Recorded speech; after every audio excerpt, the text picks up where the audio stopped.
My wife announced we should end our marriage before I lost my self-respect. Then left with a stranger I'd never met and boasted about it in a private chat group. I didn't challenge her, just acted swiftly. I filed for divorce, secured our finances, and sent her attorney a polite copy of the chat records. Within 72 hours, her entire plan unraveled, and her lawyer was the one desperately reaching out to me. I can still picture her face when she said it. No anger, no sorrow, just indifference. We should end this marriage before you lose your self-respect. It was a Sunday morning, and we were at the kitchen table, her coffee mug paused mid-air. So casual, as if she were suggesting we check out a new cafe. 8 years of marriage, gone in a single sentence. I asked the obvious question. Why? We're not the same anymore, she said, placing her mug precisely on the coaster. I need things you can't provide.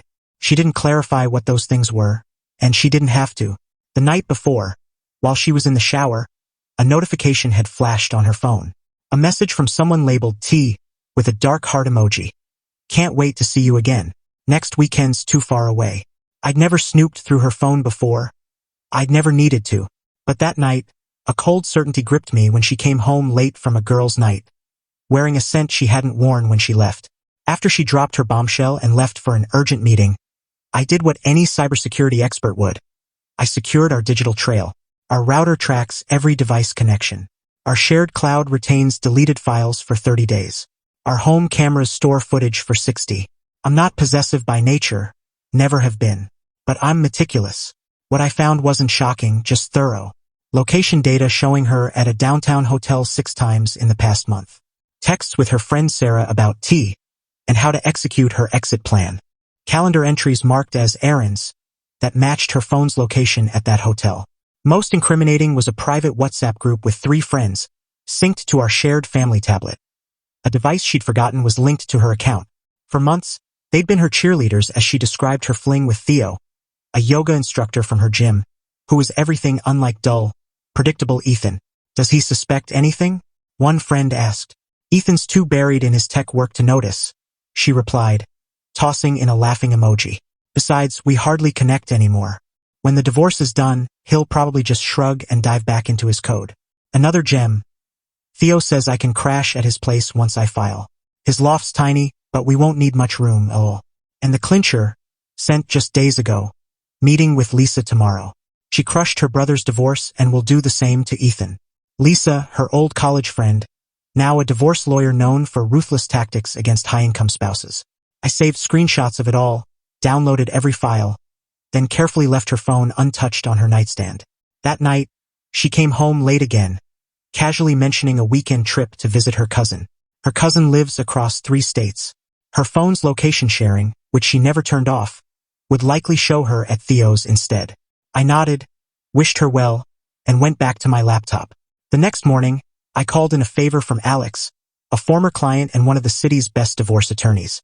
I shared the evidence. Good God, Ethan, he said after reviewing it. She's gearing up to ambush you next week.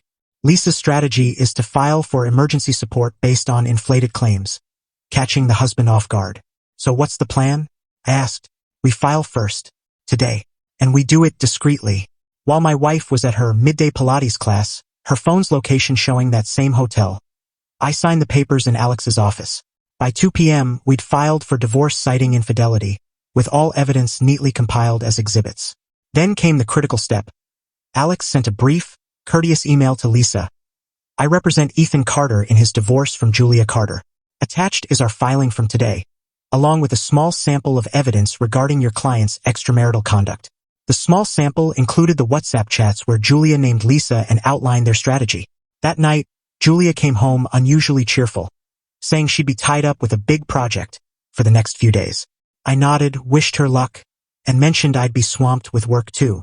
While she slept, I secured our financials without crossing legal lines. I removed her access to my personal credit card, not our joint one, and transferred my latest paycheck, untouched by household expenses, to my personal account from before our marriage. I also updated passwords on our investment accounts to block any sudden withdrawals. All moves were cleared by Alex as legal in our state. The next morning, after she left for work, Alex texted. Lisa called. Wants to discuss options before formal service. Interesting. I smiled, went about my day, and waited. By noon, Julia's text started. Did you mess with the visa? It's declined. Why can't I log into the Fidelity account? Ethan, call me now. I replied only to the last. In meetings all day. What's up? No response. At 3:20 p.m., she called. I let it go to voicemail. Her message was curt, we need to talk. I'm coming home. I texted back, working late. Tomorrow's better. This bought me time to finalize my preparations. I packed a bag with essentials, moved it to my car, set up mail forwarding, and backed up all financial records. I spent the night at a hotel, ignoring her increasingly urgent texts. The next morning, Julia was served divorce papers at her office.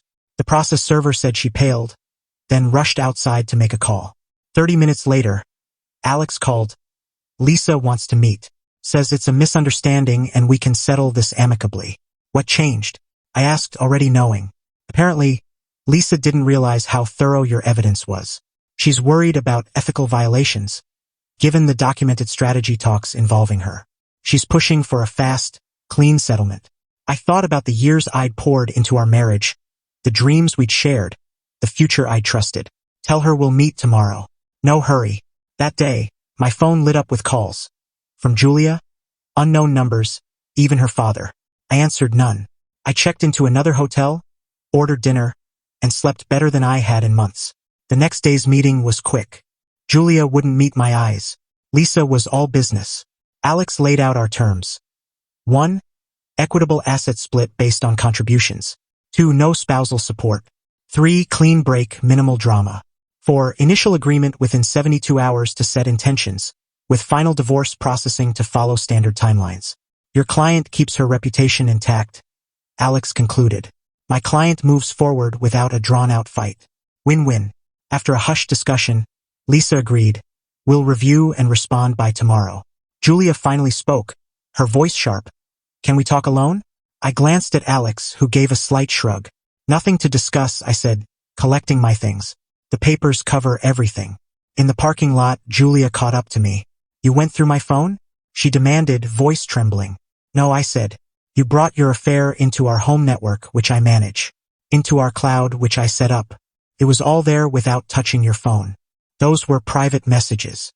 On systems and accounts I built and paid for, I countered, unlocking my car. Just like you've been with your yoga instructor in a home funded by my work while plotting to ambush me with a divorce. It wasn't like that, she began, then faltered. Theo's not just my instructor. I know exactly who he is, I said. The guy whose loft is too small for your stuff. The one you planned your exit with. The one who's not answering your calls now that things are messy. Her expression confirmed it. You said we should divorce before I lost my self-respect. I continued, opening my car door. Thanks for the advice. I'm following it. Within 48 hours, we signed the settlement. No spousal support, fair asset split, clean break. That was 6 weeks ago. I've moved into a new place, changed my personal email, and joined a different gym. Haven't spoken to Julia since the parking lot. Through friends, I heard she didn't move in with Theo after all. Apparently, he's taking space to deal with his own issues. Translation: he wanted a fling, not a live-in partner. Last week, a handwritten letter from her arrived at my office. I recognized her script on the envelope. After a moment's thought, I fed it, unopened, into the shredder. Some chapters don't need a closing note. Update: 5 weeks later, I wasn't planning to update, but new developments call for it. First, thanks for the support. The comments calling me ruthless or overly strategic made me chuckle. When your spouse is cheating and scheming to blindside you, strategy is the only rational response. Some asked about Julia's family's reaction. Her father called repeatedly that first week, leaving voicemails about saving the marriage and not throwing away 8 years. I finally picked up and said, ask Julia about Theo. The calls stopped. Her older sister, who I was always close with, texted. Heard what went down. She's always been like this. Sorry, man. We grabbed drinks last week. She's still like family, even if Julia isn't. The biggest news. Lisa, Julia's attorney, is facing professional fallout. Apparently, strategizing aggressive divorce tactics with a non-client raises ethical red flags. Per Alex, she's under scrutiny by the state bar. Play reckless games, win reckless consequences. As for Theo, Julia's plan to move in with him collapsed when reality hit. Her sister says Theo claimed he needed time to process, and was dealing with personal stuff. 2 weeks after our divorce finalized, he was already dating someone new from the gym. Julia's been projecting regret through various channels. Another letter, emails, messages via friends. The tone shifted from "you blindsided me" to "you don't know everything" to "please just talk." I've stayed silent, not out of spite, but because there's nothing left to say. Her latest move was sending a package to my office with keepsakes from our marriage. Old concert stubs, photos from our early days, a bracelet I'd thought I'd lost during a move years ago. The note read, "Found these while packing. Thought you'd want them." I donated the bracelet to a charity auction, shredded the photos, and carried on. Some asked if I'm dating again. Not yet. I'm focusing on rebuilding, new place, new workout routine, reconnecting with friends I lost touch with during the marriage. I'm also exploring a career opportunity one couldn't have considered with Julia, who always insisted on staying near her family. The divorce finalized smoothly. The evidence was so airtight her side had no leverage. Did I ever confront her about everything I uncovered?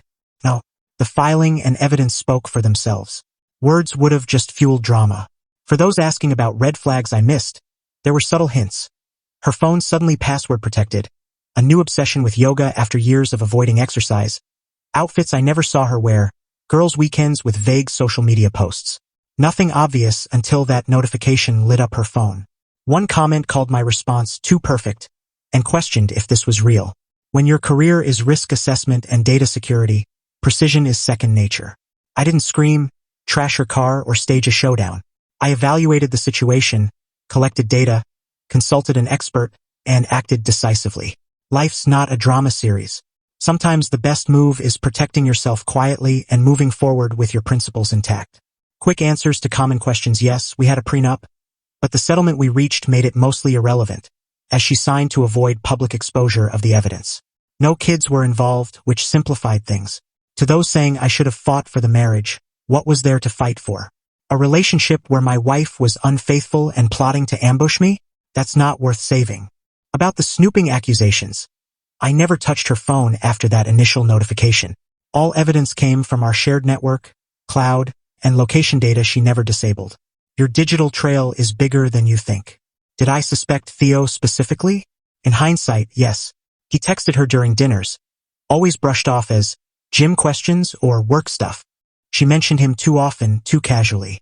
Classic signs I missed in the moment. Final takeaway, trust actions, not words. Julia said she loved me, but her behavior told a different story. I stayed silent in those final days, but my actions ensured I walked away with my security and self-respect intact. In the end, what we do matters more than what we say.